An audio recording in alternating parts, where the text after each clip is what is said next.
अब हम लोग देखेंगे constitutional provision of taxes in India. ठीक है, कॉन्स्टिट्यूशन कैसे प्रोटेक्शन देता है, कैसे पावर देता है इंडिया में जो टैक्स सिस्टम है उसकी बात कर रहे हैं। ठीक है, सबसे पहला constitution provision related to taxation divide करता है पावर यूनियन और स्टेट में। ठीक है, अब जैसे देखो ये आपका एक लिस्ट बन गया यूनियन का। ठीक है, यूनियन का बन गया, ये आपका स्टेट का बन गया, ये आपका कॉन्करेंट लिस्ट बन गया। इसमें फिक्स होता है ये चार्ज जो है स्टेट लेगा, ये चार्ज जो लेगा यूनियन लेगा, ये दोनों मिक्सअप करके लेंगे। ठीक है, तो यहाँ पे जो यूनियन इंडिया कॉन्स्टिट्यूशन है वो एक लिस्ट बना देती है कि स्टेट कितना कलेक्ट करेगा और यूनियन कितना कलेक्ट करेगा और फेडरलिज्म कैसे क्या मेंटेन होगा, ताकि आपस में दोनों के बीच में कॉन्फ्लिक्ट ना हो, है ना। कहते हैं ना सेंट्रल और स्टेट गवर्नमेंट में कॉन्फ्लिक्ट होते रहते हैं, तो इसी वजह से इस कॉन्फ्लिक्ट को अवॉइड करने के लिए एक लिस्ट को मेंटेन किया गया।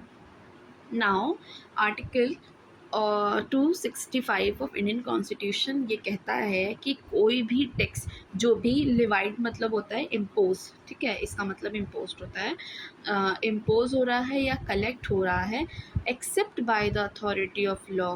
ठीक है, कोई भी टैक्स जो है वो कलेक्ट नहीं होगा अथॉरिटी ऑफ लॉ के अलावा, जो परमिटेड है उस चीज़ के लिए सिर्फ वही कलेक्ट कर सकता है। Protection against the arbitration of taxation, मतलब कोई भी मनमानी आप नहीं कर सकते हो टैक्स कलेक्शन के टाइम पे कि हाँ लाइक मैं पुलिस में हूँ तो चलो लाओ give me the tax, it's not allowed. जो अथॉरिटाइज पर्सन है आप उसी को टैक्स दोगे। ठीक है, ये किस में बताया जाएगा अथॉरिटाइज कौन है, रूल में अभी ऊपर पढ़ा के आए थे ना उसमें बताया जाएगा। ओके, नाउ आपका सेकेंड पॉइंट है, फर्स्ट ये हो गया। सेकेंड पॉइंट कह रहा है कि duties imposed by union but assigned और share with the state, example stamp duty, GST और इंटर स्टेट ट्रेड।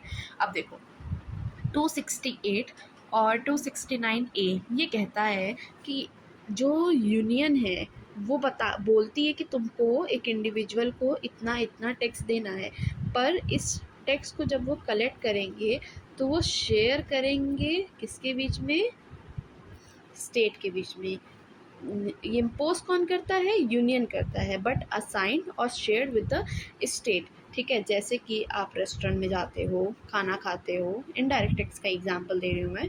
आप रेस्टोरेंट में जाते हो खाना खाते हो, वहाँ पे जब बिल आता है तो वहाँ पे GST और SGST CGST लिखा होता है। ठीक है, CGST का मतलब क्या हो गया, सेंट्रल। ठीक है, सेंट्रल हो गया, और SGST का मतलब क्या हो गया, स्टेट। अब जो सेंट्रल वाली बात हम कर रहे हैं इसको भूल जाओ, ऊपर वाले को भूल जाओ। ठीक है, सेंट्रल वाली की बात कर रहे हैं तो क्या सेंटर आके दिल्ली में जो सेंटर बैठी है वो आके यहाँ पे लाइक मुंबई का जो टैक्स है उसको तो नहीं कलेक्ट कर रही है ना। कलेक्ट कौन कर रहा है, कलेक्ट तो मुंबई ही कर रही है ना, वो स्टेट ही कलेक्ट कर रहा है। ठीक है, लेकिन जो असाइन कौन किए किसको कर दिया है, स्टेट को, और साथ ही साथ शेयर करेगा, बट यूनियन इम्पोज करेगी, बट असाइन या शेयर विद द स्टेट ये कंपलसरी है। किस आर्टिकल कहा गया है, 268 269 में कहा गया। ठीक है, अब देखो आर्टिकल 270 ऑफ इंडियन कॉन्स्टिट्यूशन कहता है कि tax imposed and collected by the union but distributed between the union and state. Okay, अब जैसे कि मान लो आप लोग ने कुछ मूवीज़ देखी होंगी, एक मूवी आई थी महारानी। ठीक है, उसमें क्या था, वो भी एक CM थी बिहार की। वहाँ पे उसके स्टेट के लोग जो थे उनके पास जो भी टैक्स कलेक्ट होता था उसको उन्होंने चोरी कर लिया, जितने मिनिस्टर्स एंड ऑल थे। फिर उन्होंने अर्जी डाली स्टेट गवर्नमेंट के पास कि we have not sufficient fund to develop the state, तो इसलिए आप कुछ फंड दे दो। ठीक है, तो क्यों दे दो, ऐसा थोड़ी दे दो, वो उन्होंने कलेक्ट किया है, क्योंकि जो आर्टिकल 270 है ये मैंडेट करती है स्टेट को कि आप कलेक्ट कर रहे हो, इम्पोज कर रहे हो, बट आपको ये डिस्ट्रीब्यूट करना पड़ेगा स्टेट के बीच में, है ना। आप पूरा लेके नहीं बैठ सकते हो, क्योंकि वो उनकी भी तो कंट्री से आ रहा है ना, इसी वजह से। ओके, बेटर यही आप एक सिंपल वन लाइन में समझ लो कि आप कलेक्ट करो, इम्पोज करो, बट डिस्ट्रीब्यूट करना पड़ेगा। ठीक है, नाउ 271 कहता है कि पार्लियामेंट में Levi surcharge for a union purpose. अब देखो पार्लियामेंट के पास एक पावर है कि अपार्ट फ्रॉम द टैक्स जो वो पे करता है कोई भी इंडिविजुअल, पार्लियामेंट उसमें कुछ और सरचार्ज ऐड कर सकती है ना। जैसे कि अभी फाइनेंशियल एक्ट 2019 में हम लोग ऊपर देख के आए हैं कि वहाँ पे वो इम्पोज कर रहे हैं, तो आपको देना पड़ेगा। कौन? 2019 में फाइनेंशियल एक्ट में सरचार्ज जो रिच टैक्स पेयर होते हैं उन पे इम्पोज हुआ था ना, उसी तरीके से। नाउ 273 पार्लियामेंट, ये समझ आ गया ना 271, ठीक है। 273, 275, 282 यहाँ पे ग्रांट करता है एड टू द स्टेट। अब ये बहुत इजी है, प्लीज़ आप इसको देख लो। एड मतलब क्या होता है, कैसे क्या करना है, मतलब एक तरीके से क्लास लेना, समझाना। जैसे लीगल एड होता है ना, लीगल अवेयर करना। और स्टूडेंट में होता है कि वो उनको यूनिवर्सिटी से लेके गांव में जाते हैं ताकि वो गांव के पीपल को लीगल एड दे सकें। उसी तरीके से ग्रांट करता है एड टू द स्टेट, ठीक है।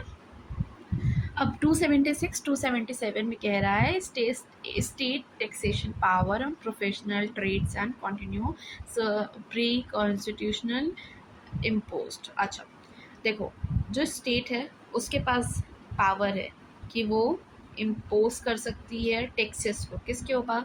प्रोफेशनल के ऊपर, ट्रेड के ऊपर। और ये कंटिन्यू है प्री कॉन्स्टिट्यूशन, जब से कॉन्स्टिट्यूशन इम्पोज किया तो तब से ही वो चल रहा है, ठीक है। ऐसा नहीं है टैक्स स्टेट के, अगर कोई पूछे वन लाइन में कि स्टेट को टैक्स कलेक्ट करने की पावर किस सेक्शन में है, तो यू विल मेंशन दिस 276 277। अब 286 कह रहा है कि रिस्ट्रिक्शन होना स्टेट इंटर स्टेट ट्रेड। अच्छा, अगर मान लो ये आपका यूपी ले लो, यूपी बहुत बड़ा स्टेट है, ठीक है।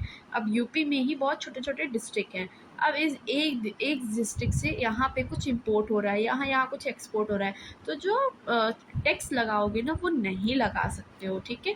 इंटर स्टेट ट्रेड में इंपोर्ट एक्सपोर्ट पे आप टैक्सेस नहीं लगा सकते हो। ये parliament constitution of India restrict करता है, ठीक है। किसमें? 286 में। अब आपका लास्ट आर्टिकल है 301 freedom of trade commerce and restriction, ये लाई करता है इसमें। अगर ट्रेड की बात किया है, जैसे कि आपका कॉमर्स एक्ट, कंपनी एक्ट हो गया, और रिस्ट्रिक्शन वगैरह, तो ऑलवेज है कि अगर वो ट्रेड और कॉमर्स से डील कर रहा है तो मतलब वो टैक्सेस या फिर कुछ ना कुछ अमाउंट उनको देना पड़ेगा, तो उसमें डील करेगा, ठीक है। Does the Constitution ensure the separation of taxation power whether central and state, ठीक है। फंडामेंटल ड्यूटीज़ देख लो, आर्टिकल 14, इट्स वेरी बेसिक कि इक्वालिटी होनी चाहिए, आप कम ज़्यादा नहीं ले सकते हो। अच्छा, ये केस भी देख लो, कुंथल थन्यू मोपली नियर वर्सेस स्टेट ऑफ केरला। यहाँ पे एक डिस्क्रिमिनेशन हुआ था लैंड टैक्स कलेक्शन में, तो फिर कोर्ट ने ऑर्डर किया था कि नहीं, आर्टिकल 14 अप्लाई करके ये इक्वल नहीं है, यहाँ पे डिस्क्रिमिनेशन हो रहा है, ठीक है। आर्टिकल 19, किसी भी कंट्री में आप किसी भी स्टेट पे जाके आप जाके ट्रेड कर सकते हो, लेकिन आपको एक परमिशन टैक्स देना पड़ेगा, बट आप एक्सेसिव टैक्स नहीं ले सकते हो या अनरीजनेबल टैक्स जो कि वायलेट करेगा राइट ऑफ ट्रेड को, ठीक है। ये ईस्ट इंडिया कंपनी और ये इसका केस है, यहाँ पे क्लासीफाई किया गया था टैक्सेशन मस्ट बी रीजनेबल, इस केस में कहा गया था, ठीक है। Article 21 right to life and livelihood arbitrary comparative taxation could be indirectly violate article, ठीक है। वही आप अगर कोई ज़बरदस्ती आपसे टैक्स ले रहा है, मनमानी टैक्स ले रहा है, तो आपका राइट टू लाइफ और लिवलीहुड यहाँ पे वॉयलेट हो रहा है। फिर 275 authority of law itself work as a safeguard for a taxpayer only legislation. अभी मैंने जस्ट सबसे ऊपर बताया था कि सिर्फ टैक्स अथॉरिटी जिनको मिली है वही टैक्स कलेक्ट कर सकते हैं या इम्पोज कर सकते हैं, otherwise no one has authority to collect the tax, ठीक है। The taxation is not outside fundamental right. The court can stick down the unreasonable tax law that violate part 3, ठीक है। part 3 मतलब fundamental duties, okay। now हम लोग अब next video में scope of taxation पढ़ेंगे। thank you so much for watching this video, do like comment share and subscribe। अगर आपको नहीं समझ आता है कुछ तो आप प्लीज़ मुझे DM कर दो या फिर यही मेरे कमेंट में मैसेज कर दो, मैं और बेटर वे में समझाने की कोशिश करूँगी, और या फिर जो मेरा कंटेंट है उसको और बड़ा कर दूँगी।